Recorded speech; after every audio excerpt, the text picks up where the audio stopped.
یہ ریپیئر اس دور کا بہت کمپلیکس ریپیئر ورک سمجھا جاتا ہے جس میں کاسموناٹس کو اسپیس اسٹیشن سے باہر جا کر ویلڈنگ کرنی تھی۔ اسپیشل ٹولز اور کولڈ ویلڈنگ کی مدد سے آخر کار فیول ٹینک کے سوراخ کو بند کر دیا گیا۔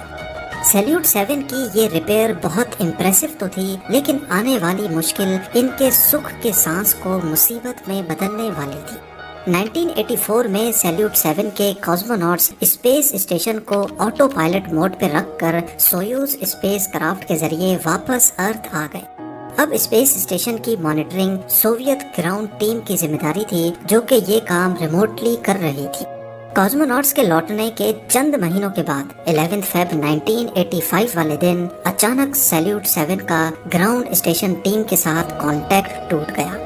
فالٹ لاگز میں دیکھا گیا تو معلوم پڑا کہ آربٹ میں موجود سیلیوٹ 7 کے اندر کسی قسم کا الیکٹریکل سرج ہوا ہے۔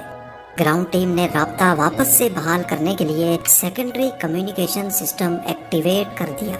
اب سیلیوٹ 7 کے ساتھ کانٹیکٹ تو بحال ہو گیا، لیکن اس کے فوراً بعد ایک دوسرا الیکٹریکل سرج ہوا اور اب اسپیس اسٹیشن کے ساتھ ہر قسم کا کانٹیکٹ ٹوٹ گیا۔ نہ صرف اتنا بلکہ وہ اپنے آربٹ سے بھی ہٹ گیا، جو کہ سوویتس کے لیے ایک خطرناک لمحہ تھا۔ 16 میٹر لمبا اسپیس اسٹیشن بنا کسی کریو کے بالکل خاموش اور آؤٹ آف کنٹرول ہو چکا تھا۔ یہ خبر جب یو ایس اے تک پہنچی تو ان کے لیے اس سے اچھا موقع نہیں تھا۔ یو ایس اے چاہتا تھا کہ وہ اپنے کارگو بے شٹل کی مدد سے سیلیوٹ 7 کو کیپچر کر کے واپس ارتھ تک لائے اور پھر دنیا کی نظر میں ہیرو بن جائے۔ یہ کام سوویت یونین بھی کر سکتا تھا، لیکن بدقسمتی سے اس وقت ان کی بران شٹل پہ کام چل رہا تھا، اسی لیے سیلیوٹ 7 کو کیپچر کرنا سوویتس کے لیے امپاسبل تھا۔ دنیا کی نظر میں سوویت یونین اس معاملے کو لے کر کافی لاچار تھا، لہٰذا انہوں نے فیصلہ کیا کہ وہ 2 کاسموناٹس کے کریو کو بھیج کر اسے ریپیئر کریں گے۔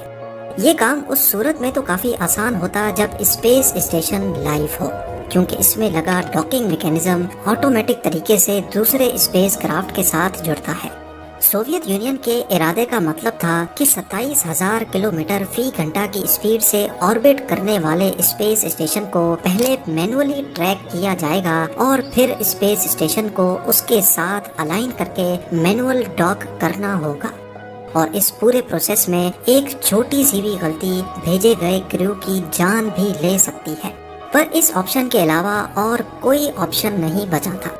6 جون 1985 کو سویوز اسپیس کرافٹ کو سیلیوٹ 7 کی ریسکیو کے لیے لانچ کیا گیا۔ اس میں لیزر رینج فائنڈر بھی انسٹال کیا گیا، جس سے وہ سیلیوٹ 7 کی رینج معلوم کر سکیں گے۔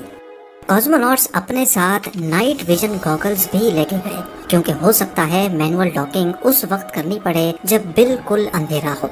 2 دنوں تک آربٹ کرنے کے بعد کاسموناٹس فائنلی سیلیوٹ 7 کے قریب پہنچ گئے۔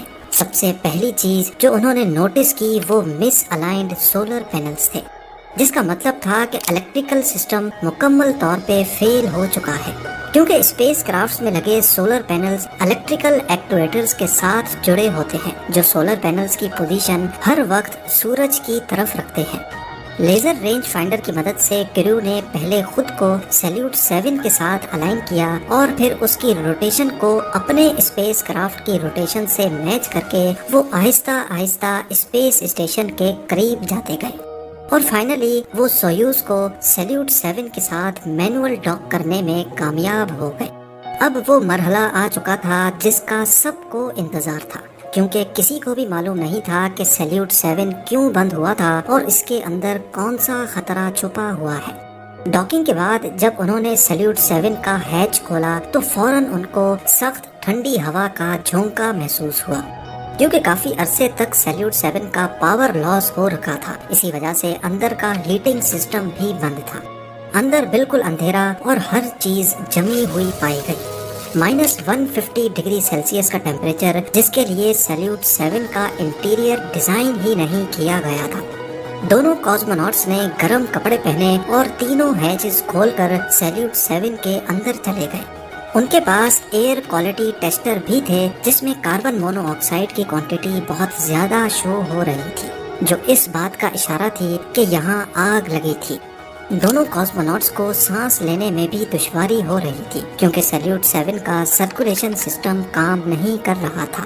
ان دونوں کے سانس میں موجود کاربن ڈائی آکسائڈ اندر کے ماحول کو اور زیادہ ڈینجرس بنا رہا تھا۔ اسی لیے انہوں نے فیصلہ کیا کہ ایک وقت میں صرف ایک کاسموناٹ ہی سیلیوٹ 7 کے اندر رہے گا۔ دونوں کریو کے لیے سپلائیز کا بھی بہت بڑا ایشو تھا۔ ان کے پاس صرف 8 دنوں کا کھانا پانی تھا۔ اگر وہ تھوڑا تھوڑا بھی استعمال کریں گے تو کھینچ کے ان کے پاس صرف 12 دنوں کی سپلائیز تھی۔ لیکن سیلیوٹ 7 میں کیا مسئلہ تھا یہ جاننے اور اس کو ریپیئر کرنے میں 12 دن سے بھی زیادہ وقت لگ سکتا تھا۔ خیر، جب الیکٹریکل سسٹم میں ٹربل شوٹنگ شروع کی گئی تو معلوم پڑا کہ صرف ایک اکیلے سینسر کے خراب ہونے کی وجہ سے پورا اسپیس اسٹیشن بند ہوا ہے۔ یہ سینسر بیٹریز میں لگتا ہے جو ان کو اوور چارجنگ سے بچاتا ہے۔ جب یہ خراب ہو گیا تو یہ بیٹریز کو چارج ہونے ہی نہیں دے رہا تھا اور آخر کار بیٹریز پوری طرح سے ڈرین ہو گئیں اور پورا سسٹم ہی بند ہو گیا۔ سینسر کو بدلنے اور سولر پینلز کی ڈائریکشن چینج کرنے کے بعد حیرت انگیز طور پہ ایک بار پھر سے سیلیوٹ 7 زندہ ہو گیا اور یہ اگلے 1 سال تک مشن کا حصہ بھی رہا۔ یہ وہ وقت تھا جب سوویت یونین نے اپنا سب سے بڑا اسپیس اسٹیشن میر بھی لانچ کر دیا تھا، جس کے بعد سیلیوٹ 7 کی کوئی ضرورت تو نہیں تھی، لیکن اس کے باوجود بھی اس کو آربٹ میں ہی رکھنے کا فیصلہ کیا گیا۔ میر کے کریو نے اسپیس کرافٹ کے ذریعے سیلیوٹ 7 تک بھی ٹریول کیا اور اسٹیشن ٹو اسٹیشن ٹرانسفر کر کے ایک نیا ورلڈ ریکارڈ بھی بنا لیا۔ سوویتس سیلیوٹ 7 کو مزید اسپیس میں رکھنا چاہتے تھے، اس کے لیے اس کو 475 کلومیٹرز کے ہائر آربٹ میں بھیج دیا گیا۔ لیکن 1991 میں سوویت یونین کے کولیپس کے بعد فنڈنگ ایشوز اور دوسرے مسائل کی وجہ سے سیلیوٹ 7 سے دھیان ہٹ گیا اور وہ اپنا آربٹ کم کرتا کرتا ایک دن ارتھ کے ایٹماسفیئر میں ان کنٹرولڈ ری انٹری کر بیٹھا اور ساؤتھ امریکہ کے اوپر ٹکڑوں میں بکھر گیا۔ اس طرح سوویت یونین کے آخری سیلیوٹ اسپیس اسٹیشن کا دی اینڈ ہو گیا۔